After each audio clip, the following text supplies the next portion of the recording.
आज हम आपको सिकंदर का भारत की सीमाओं पर आक्रमण, देशद्रोही राजाओं का छल, पराक्रमी राजाओं की गाथा, झेलम का भीषण युद्ध, आचार्य चाणक्य की रणनीति, सिकंदर की सेना का विद्रोह व उसका भारत की भूमि से वापस लौटना इत्यादि संपूर्ण जानकारी क्रमानुसार देंगे। सिकंदर यूनान से निकलकर लगातार यूरोप, अफ्रीका, एशिया महाद्वीप के देशों को जीतता हुआ आगे बढ़ रहा था। इसमें ईरान के पारसी राजा से लड़ा गया युद्ध सबसे बड़ा था, जिसके बाद सिकंदर का पूरे ईरान पर अधिकार हो गया था। उज़्बेकिस्तान के बाद भारत गणराज्य की सीमाएं शुरू हो जाती थी, जिसमें सर्वप्रथम जनपद था गांधार, जिसे वर्तमान में अफगानिस्तान के नाम से जाना जाता है। उस समय तक भारत अनेक छोटे व बड़े जनपदों में बंटा हुआ विभाजित देश था, जिसमें प्रत्येक के छोटे व बड़े राज्य हुआ करते थे। इसमें पश्चिमी सीमा से दो बड़े जनपद लगते थे, जिसमें पहला जनपद गांधार, वर्तमान अफगानिस्तान, था, जहां के राजा आम्भिराज थे। गांधार की राजधानी तक्षशिला थी, जो भारत का सबसे बड़ा विश्वविद्यालय हुआ करता था। दूसरा सीमावर्ती व गांधार के बाद का जनपद था कैके, वर्तमान पाकिस्तान, जिसके राजा थे पर्वतेश्वर, प्रसिद्ध नाम राजा पोरस या पुरु।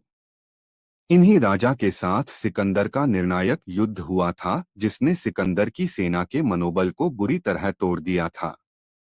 गांधार व कैकेय के आसपास कई छोटे जनपद भी थे, जैसे कि मालव, शूद्रक, मुल्तान इत्यादि, जिनके अपने छोटे छोटे राजा हुआ करते थे।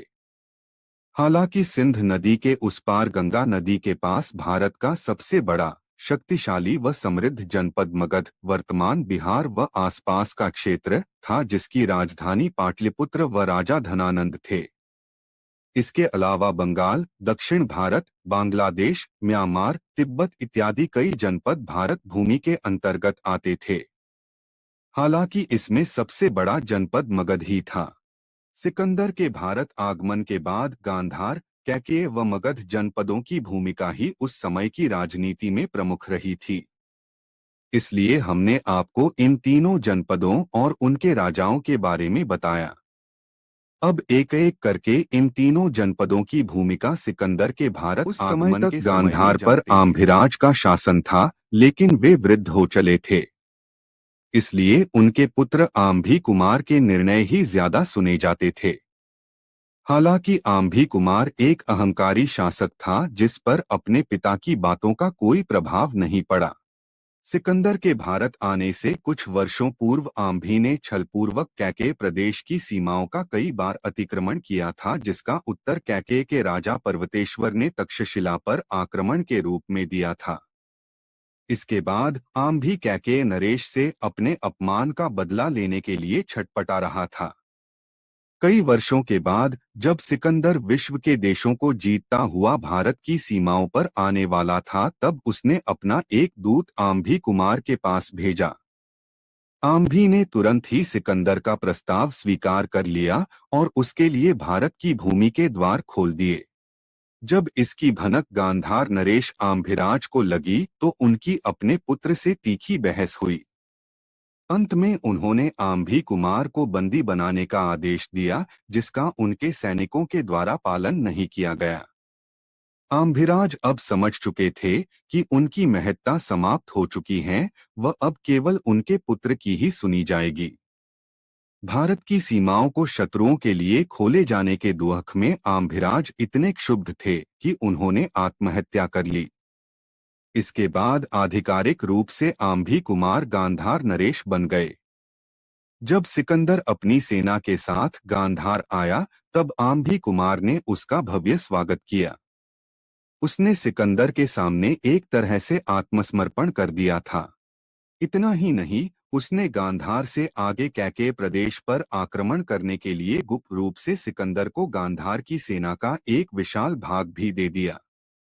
कुछ दिन गांधार में राजसी सुख बिताने के पश्चात सिकंदर कैकेय के लिए आगे बढ़ गया। गांधार की राजधानी तक्षशिला में भारत का सबसे बड़ा विश्वविद्यालय था, जिसके एक आचार्य चाणक्य थे। जब उन्हें आम्भिराज की मृत्यु व आम्भी कुमार के विदेशी आक्रांता सिकंदर के साथ हुए समझौते की भनक लगी, तो उन्होंने विद्रोह कर दिया। उन्होंने तक्षशिला में पढ़ रहे हजारों छात्रों का सहयोग इसमें लिया। आचार्य चाणक्य के आदेश पर तक्षशिला के हर मार्ग पर छात्रों ने भगवा ध्वज फहरा दिया व गांधार नरेश के साम्राज्य को चुनौती दी। जब आम्भी नरेश को इसकी जानकारी मिली तो वे गुस्से में तक्षशिला विश्वविद्यालय पहुंचे, लेकिन आचार्य ने राजा तक को चेतावनी दे दी कि भविष्य में इसका परिणाम अच्छा नहीं होगा। इसके बाद आचार्य शीघ्र ही तक्षशिला से कैकेय प्रदेश के लिए निकल गए। जब सिकंदर गांधार में था तब उसने अपना एक दूत कैकेय प्रदेश में राजा पर्वतेश्वर पोरस या पुरु के पास भी भेजा था। उसे लगा था कि जिस प्रकार आम्भी कुमार ने आत्मसमर्पण कर दिया है, उसी प्रकार राजा पोरस भी बिना युद्ध किए आत्मसमर्पण कर देंगे। सिकंदर का दूत राजा पोरस के पास पहुंचा व उन्हें आत्मसमर्पण करने को कहा। यह सुनकर राजा पोरस अत्यधिक क्रोधित हो गए थे और तुरंत ही अपनी सेना को युद्ध की तैयारियों के आदेश दे दिए। पोरस द्वारा आत्मसमर्पण का प्रस्ताव ठुकराए जाने के पश्चात सिकंदर अपनी व गांधार की विशाल सेना के साथ झेलम नदी के तट तक आ पहुंचा। झेलम नदी के उस पार कैकेय शुरू होता था, जहां राजा पोरस की हजारों की संख्या में सेना खड़ी थी। इसमें हाथी व महावत अश्व सेना, अश्वरथों की सेना व पैदल सेना थी। राजा पोरस एक विशालकाय हाथी पर उस सेना के मध्य में थे। इसके विपरीत सिकंदर की सेना में ने रणनीति के तहत राजा पोरस पर दो ओर से आक्रमण किया। उसने रात के अंधेरे व खराब मौसम के शोर में युद्ध भूमि से दूर एक किनारे से अपनी सेना की एक टुकड़ी के साथ झेलम नदी पार कर ली। इसके बाद राजा पोरस की सेना पर दो तरफ से आक्रमण किया गया। दोनों ओर से भीषण युद्ध हुआ। इतिहासकारों के अनुसार इस युद्ध में राजा पोरस की पराजय तो हुई थी, लेकिन सिकंदर की सेना को भी भारी क्षति हुई थी। राजा पोरस के हाथियों की सेना ने सिकंदर की सेना को अभूतपूर्व क्षति पहुंचाई थी। इसके साथ ही सिकंदर भी राजा पोरस के साहस से अत्यधिक प्रभावित हुआ था, क्योंकि वे अंतिम समय तक लड़ते रहे थे। अंत में राजा पोरस को अपनी पराजय स्वीकार करनी पड़ी और उन्होंने आत्मसमर्पण कर दिया। सिकंदर ने उन्हें अपना क्षत्रप व मित्र बना लिया। राजा पोरस अब एक तरह से राजा रहकर भी सिकंदर के ही अधीन थे। कैकेय जनपद भी अब सिकंदर के अधीन राज्यों के अंदर आ चुका था। आम्भी कुमार के देशद्रोह करने के पश्चात आचार्य चाणक्य उसी समय कैकेय प्रदेश के लिए निकल गए, ताकि वहां सिकंदर के होने वाले आक्रमण के बारे में सचेत किया जा सके। चाणक्य तुरंत जाकर कैकेय के महामंत्री से मिले, जो उनके मित्र भी थे। उन्होंने भविष्य में होने वाले कैकेय राज्य पर सिकंदर के आक्रमण से उन्हें अवगत करवाया, साथ ही आम्भी के द्वारा उनकी सहायता करने के बारे में भी बताया। चाणक्य ने उन्हें तुरंत महाराज को सूचित करने और युद्ध की तैयारियां शुरू करने को कहा। इसके बाद वे मगध के लिए निकल गए, क्योंकि कैकेय अकेला सिकंदर व गांधार की सेना का सामना नहीं कर सकता था। उसके लिए मगध की सेना का कैकेय की सेना का साथ देना आवश्यक था।